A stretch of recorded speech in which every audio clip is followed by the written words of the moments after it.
Greetings, people of the internet. I am LUCHA, and welcome to LUCHA Reviews. Today, I do my long-awaited review of THOR: The Dark World. Now, I know it's been a week since the film came out, but usually everyone and their grandma goes to the opening night, opening day, opening weekend. So, I thought I wouldn't be able to get in to see any of the shows. But so, I waited a little bit and was able to go see it this past Saturday. And imagine my surprise when I found out that the opening weekend box office, it was in second place.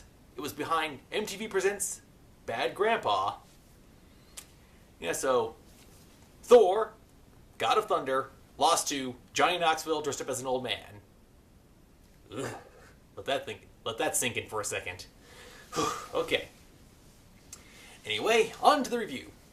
The film takes place. It acknowledges that the 2 years have passed since the first Thor film, and it also acknowledges the events that happened in New York for the Avengers. So I think it's pretty cool how the series, how all the Marvel films are now starting to be interconnected and acknowledge the passage of time. It's pretty cool how things are working out this way. Visually speaking, half the time the film is set off in the fantasy realms, and the other half it's set in the real world. I like how it's paying tribute to Norse mythology with the 9 worlds, and it's also acknowledging the Marvel mythology. Seriously, when I got home after seeing the film, I was channel surfing to get to the TV Guide channel, and I stumbled across Lord of the Rings, and I have to say Asgard and several other areas of the non-Earth realms, it looks just it's like a Marvelized version of the Lord of the Rings. It's pretty awesome. The visuals are great for both the costumes, the locations, the characters. It's amazing.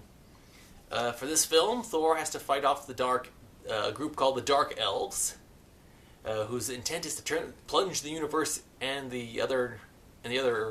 all 9 worlds into darkness.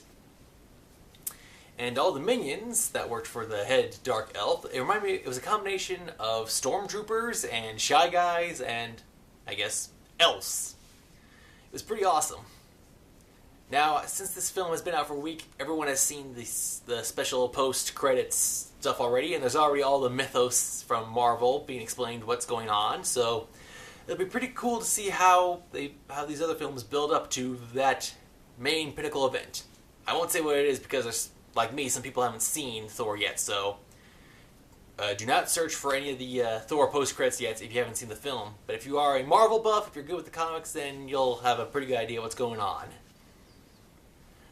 Character-wise, Thor is back, still kicking butt and taking names, and Loki, who's been around for several films.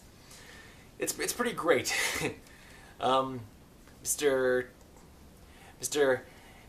Heidelman, he's very good. He does his role very good. He has the evil Loki. He has it nailed down packed.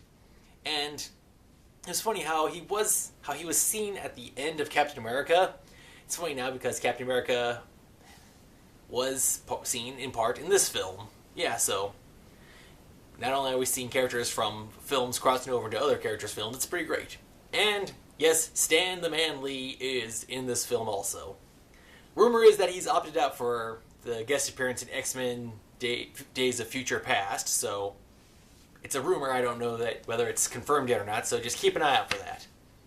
Also, so we're going to get Captain America, Winter Soldier also later on, so go Marvel. This is awesome. Alright, so for my Lucha Man review, I give this film, I give it a 10 out of 10. Solid 10. It was great. The film had great pacing, it had a great story, and even though it was a sequel, which always people sometimes are either or on, it was a good sequel. It was great how it had a great balance of story, of action, and cutting back and forth between our real world and the Norse mythos world. Good balance of characters, both good and evil, and nice to see all the interaction, and the special effects were amazing. It was a really good film, so if you haven't checked it out yet, I highly recommend you do. Alright, until next time, this has been LUCHA saying keep an eye out. Later on, we'll have some other reviews coming your way. Sorry for the lack of posts, but don't worry, we'll try to get back on schedule. Things here in the real world have just been kind of crazy as of late. Have a nice day.